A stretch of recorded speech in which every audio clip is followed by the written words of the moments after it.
Жас бала құзырлыларды шақыруға әлі жетпеген әбден шошынып қалған бозбала көрші досына WhatsApp желісі арқылы хабарлама арқылы жағдайды баяндаған. Оқиғаға көршілер араласып, баланы өлімнен арашалап қалған. Оқиға орнына полицейлер жедел жетіп, қаскөйді ұстаған. Болашақ общежитиясында бірге тұрдық. Одан біз 98-ге келдік, олар осы жерге келді. Жақын араласып тұрамыз ғой.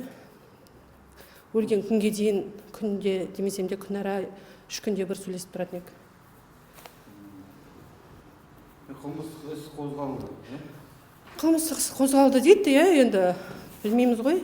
Егер де ол кісі ондай адамға жаңа обществоға несі болса, апасында болса, ол неге жібереді деймін да, ол адам неге бұл жерде жүр? Еще шығып, мына жерде пышақпен шығып, бүкіл есіктерді ұрып.